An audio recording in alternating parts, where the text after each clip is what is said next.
L'unité italienne.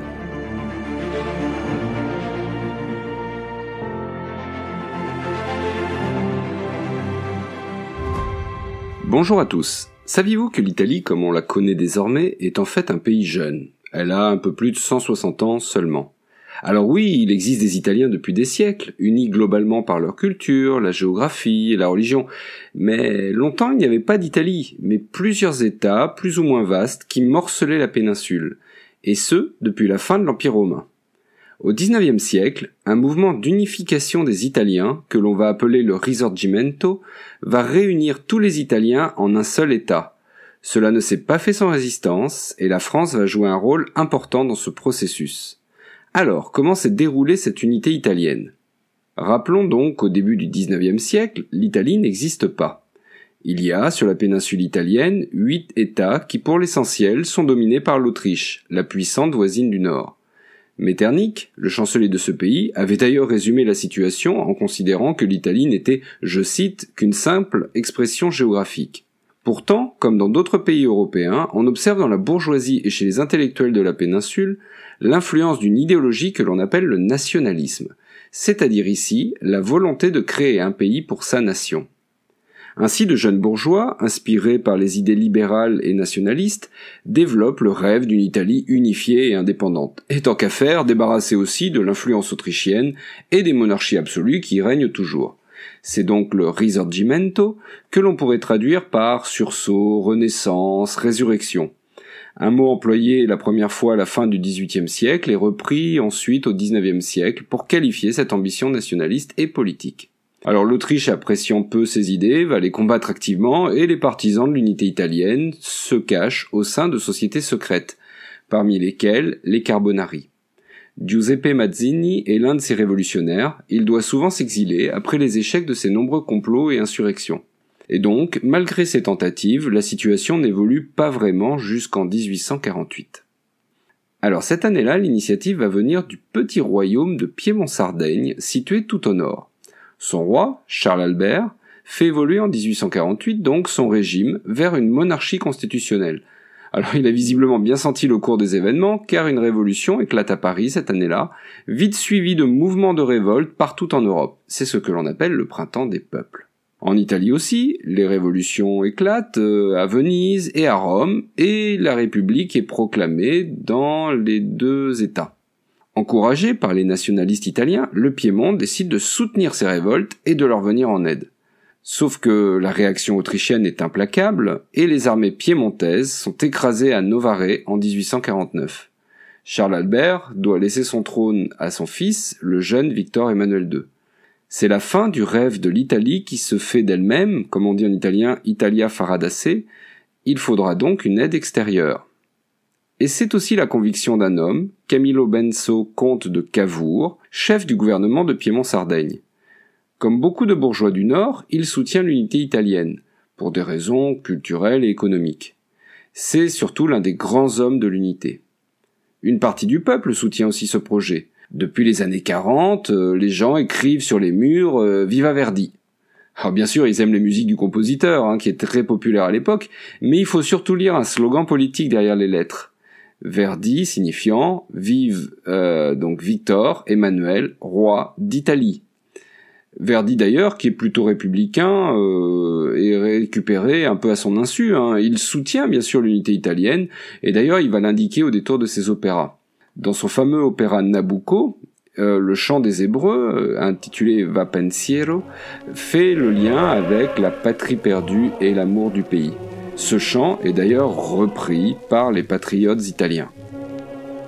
Donc Cavour cherche une aide extérieure pour permettre l'unité italienne, et ce sera la France de Napoléon III. D'abord parce que Napoléon III a une certaine sympathie pour la cause italienne, lui-même a d'ailleurs été Carbonaro dans sa jeunesse, une jeunesse qu'il a passée largement en exil d'ailleurs.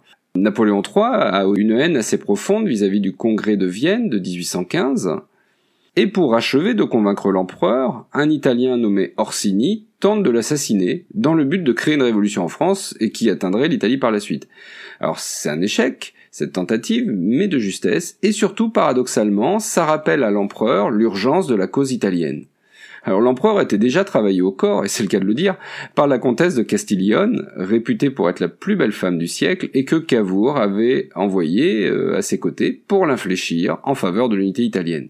Donc tous ces éléments aboutissent en 1858 à une entrevue secrète à Plombières entre Napoléon III et Cavour, et qui permet de fixer le cadre de l'intervention française. Il y aura donc une aide militaire contre l'Autriche, en échange du comté de Nice et de la Savoie. Une condition est posée, qui paraît essentielle pour la France, respecter les États du pape, et c'est très important pour Napoléon III, qui s'appuie politiquement sur le soutien des catholiques français. Alors l'unité va donc être réalisée en grande partie en 2 ans, entre 1859 et 1861. C'est l'Autriche qui déclare la guerre en premier, mais elle va être battue par 2 fois, à Magenta d'abord, et à Solferino en 1859.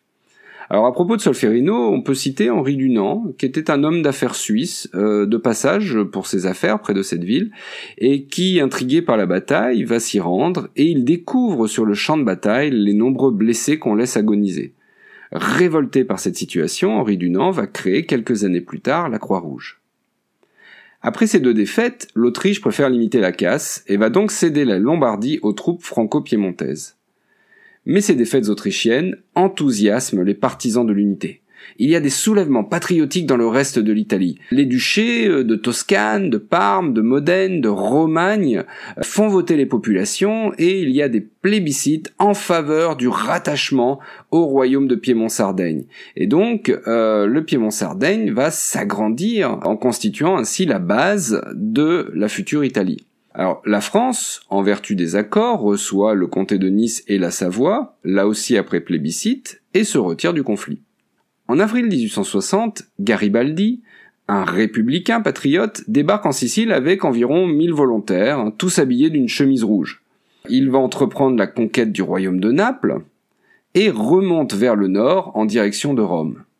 Mais, aux yeux de Cavour, c'est une initiative très dangereuse, d'abord parce que Garibaldi est populaire, et ensuite surtout parce que Garibaldi est républicain. Et donc cela interroge sur le régime politique mis en place dans la future Italie. C'est ainsi qu'il se déplace avec les troupes piémontaises, il envoie l'armée royale en direction de Garibaldi pour l'arrêter. Il faut bien comprendre que là on est au bord de la guerre civile. Garibaldi accepte de reconnaître Victor Emmanuel II comme roi d'Italie et il renonce à marcher sur Rome. C'est pas passé loin. Des plébiscites sont organisés là encore dans le sud, à Naples et en Sicile, et les régions sont rattachées, là encore, à l'organisation qui est mise en place depuis le Piémont-Sardaigne. L'idée est de ne pas contraindre, de ne pas obliger, et donc on interroge systématiquement les populations en faveur du processus politique en cours. En 1861, le Parlement est donc réuni à Turin. Alors, sans Cavour, qui est mort peu avant d'épuisement. On peut le comprendre, il s'est beaucoup battu pour la cause italienne et malheureusement, et c'est un peu paradoxal, il n'en verra pas le bout. Victor Emmanuel II est proclamé à cette occasion roi d'Italie. L'Italie est née. Mais l'unité n'est pas terminée. Il reste encore la Vénétie, il reste surtout les États du pape, c'est-à-dire en clair le centre de l'Italie, et ces États du pape qui sont protégés par l'armée française. Napoléon III, auparavant l'allié de la cause italienne, est clairement devenu un obstacle, et il n'entend pas, pour des raisons de politique intérieure, abandonner le soutien au pape. Donc l'unité italienne va se terminer à la suite de 2 événements extérieurs.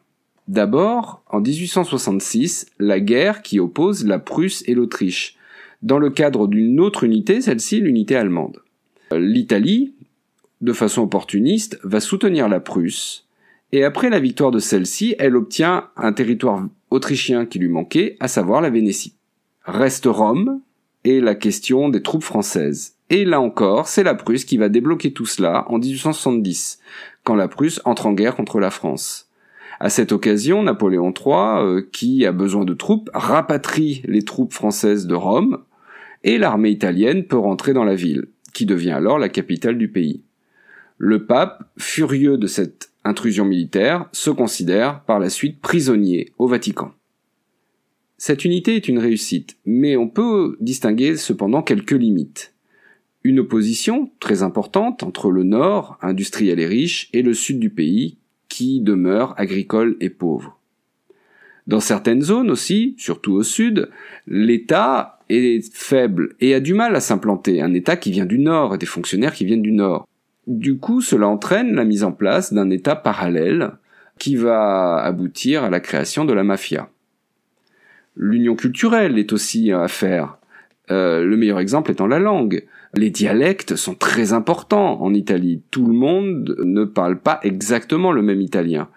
Et même si on va imposer l'italien toscan, c'est-à-dire l'italien parlé en Toscane comme une sorte de référence linguistique, cela ne se fait pas sans résistance des populations et sans le maintien d'un certain nombre de dialectes. Cavour d'ailleurs l'avait bien perçu, puisqu'il avait dit « l'Italie est faite, mais il reste à faire les Italiens ». Enfin, il existe des populations italiennes hors d'Italie. C'est ce que les Italiens appellent les terres irrédentes.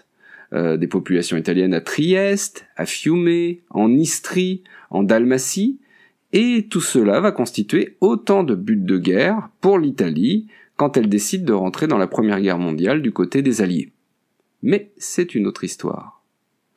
Si vous avez aimé ce podcast, n'hésitez pas à vous abonner, à me laisser une note sur votre plateforme de podcast ou un commentaire, ça fait toujours plaisir. Et à très bientôt pour une nouvelle page d'histoire.